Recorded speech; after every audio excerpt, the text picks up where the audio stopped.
skills that honestly Mr. Plato may or may not have, or as we discussed in the risk management this evening, there are different people hired for specific purposes, and we're not. I won't get into it. Any further questions?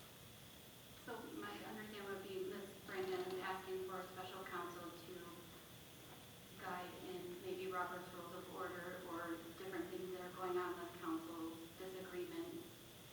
Is that my understanding? What you're asking for is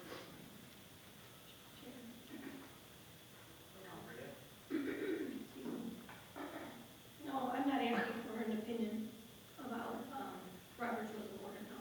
not yeah, I'm just saying, you know, just you're asking for a special counsel for city council to guide city council. Right. Specifically, Yes, just not. for no other purpose. Mr. Ritter? Just my opinion, I think what it comes down to, the question is, will we violate our own charter? That's the question. We just had an attorney tell us that, although I know Mr. Plato put it verbally, but I've always said that you always get something in writing, even though it's said publicly. Even if, I don't know what more that we can say or do, but the whole thing of it is, no matter what is said here, the rest of it, the question is, are we violating our own charter? And if we are, you vote and violate your own charter, you violate your charter, and you are opening the door for a nightmare. That's my opinion. Mr. Bazur, do you have anything new to add to the discussion? I don't know if it's new. I just wanted to comment on another community with a similar charter that the Detroit News reported. I'll get you guys the article tomorrow so you can see it, but the Detroit News reported just under $1 million in lawsuits between the Warren City Council and the Warren Mayor.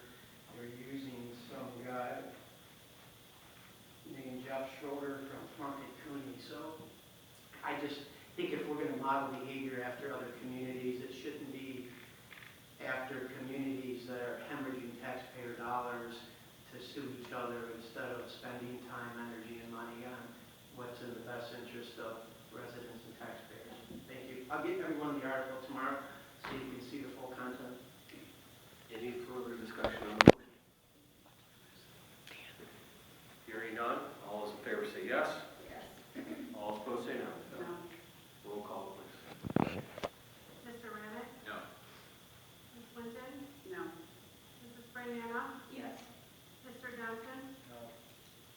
Ms. Rose? Yes. Mrs. Daniels? Yes. Mr. Geis? No. Motion fails 3-4.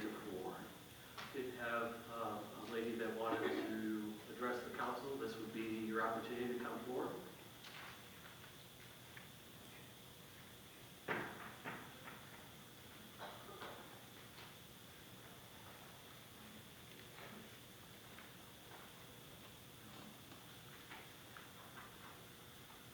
Thank you.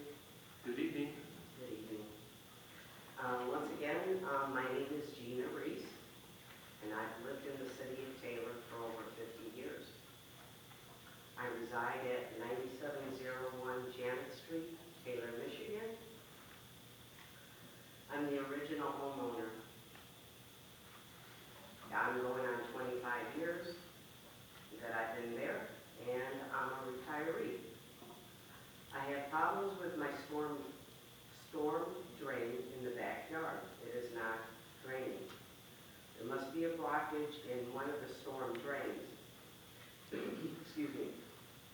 The houses on the blocks, their storm drains are all in the backyard, and we're all attached. All the sub pumps drain into the storm drains outside in the backyard. They're on private property.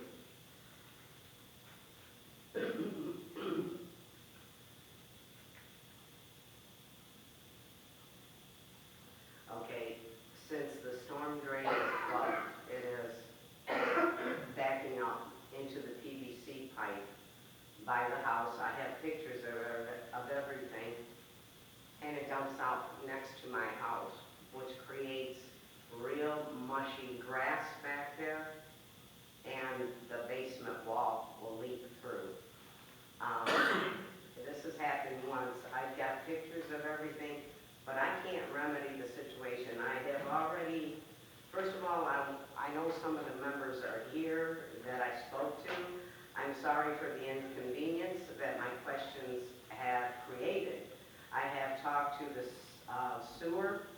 Water and Sewer, Lenny, Randy, Christopher Gibbs, Water Sewer Department Director, Ralph Richardson, Building Department, Laura, Mayor Secretary, Michelle. They all have different opinions and different suggestions. I'm only on one small little person. They're all hooked together. Even, some of them suggested that we get homeowners association. These places were built in 2002. I finally did get a hold of the builder. He says there is no homeowners association there. The sub pumps are running in the back due to the city didn't want to put them in the storm drains in the front. So they're all plugged. The smell that's coming off of the sewer is like there's a dead body in there. The only, like Michael Parliament, the builder says, they should be running they should be running towards Hague Road. All of them do. That's why there was never no homeowners association. They are supposed to take care of themselves.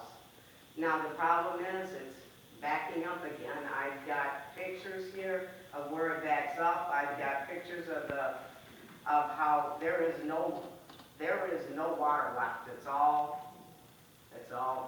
sediment. So I cannot do anything because I'm attached. So I'm wondering, what is the remedy for this? Mr. Chairman. Mr. Mayor. I can tell you guys are given the documents today. Mrs. Fell did find this today. Fortunately, ma'am, it wasn't the agreement that the builder, he wanted to put it back there. So the city had an agreement made up that the builder was going to be responsible for the cleanout. What it looks like is he passed that on to the homeowners that purchased those homes. These are in your backyard and private property. I can give you this if you haven't received it yet, but there was an agreement with the city and this builder who is still in business. So I would look at your purchase to see if there's anything in there. I do have all my documentation. The only thing that was disclosed to us is this right here, what the city expected us to do, how long we had to put the sod in, and there was a storm drain in front that was a ditch. We had to pay for the city to fill that in. So I've done everything I'm supposed to do. The only thing is, I cannot hire a truck to come out there. It's $5,000. I'm a retiree. I can't do that. And we're all hooked together. There's got to be some kind of remedy, because in the past, before the other mayor, when the other mayor took over, somebody was pumping them out. I asked the builder if he subcontracted somebody to pump them out, and he said absolutely not. They're supposed to drain onto Hague Road. That's why there was never, and he also said that when this was occurring, all the permits came from the city, okay? They didn't come from the water department. Everything was done through the city. The city did not want, because they had all their pipes going towards the front. The city didn't want that. They wanted them in the back. And that's why the sub pumps go into the back. Through the chair, according to this is not what the city wanted. The builder wanted that, and the city said, if you're going to do that, you're going to sign off on this document. And the document that I have shows that the builder agreed to do that. So, in my opinion, when you bought the property and the home from this individual, the builder, look in there to see if it says that you are responsible for the cleanup. Because if it's not, that's your remedy, is to go after the builder. But I can tell you right now, it is not the city's responsibility, and I feel awful for that. But we cannot use taxpayer dollars to service individuals. It's almost like an association. But if they were not, like the builder said, there must be a blockage somewhere.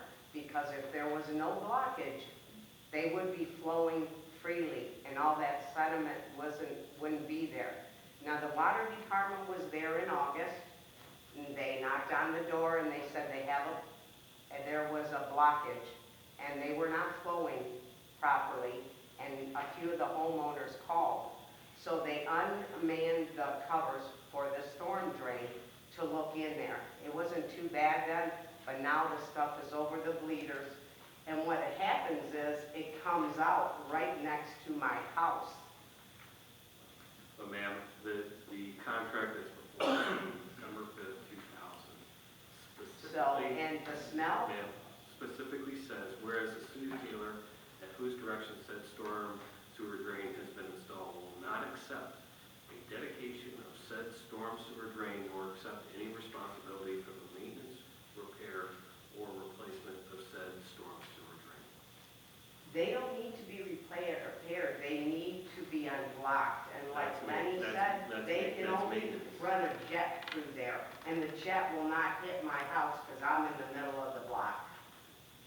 They only have a jet for it, because, and I asked Lenny, did you find the blockage in August? He said, no, we did not.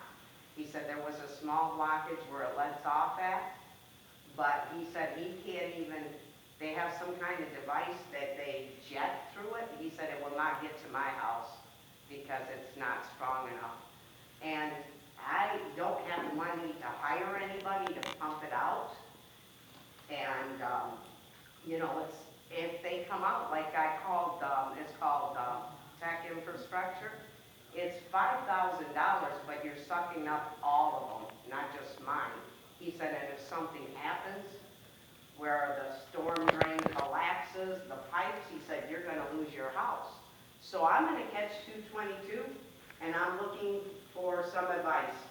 So we're at about 8.5 minutes. The advice would be that all the homeowners in that street that share that storm sewer could petition for a special easement, and if the majority of the homeowners within that street, I believe there's a procedure to either to move forward with a special assessment district that could then be employed to do the maintenance, not through the city, but the city could, through a special assessment, collect the fees, and it may be spread out over a certain period of time. Well, But looking at your development here, there are many developments from the late 90s, early 2000s that have similar covenants, mine included. And, you know, from time to time, you find out, once you start to get to that 20-year point, that things were not done properly. well, can I block off the bleeders where nothing bleeds into mine, and I'll get mine cleaned out? I have my son. That I don't know. I can't give you legal advice on how. You know what I'm saying? If I can block off the bleeders, and because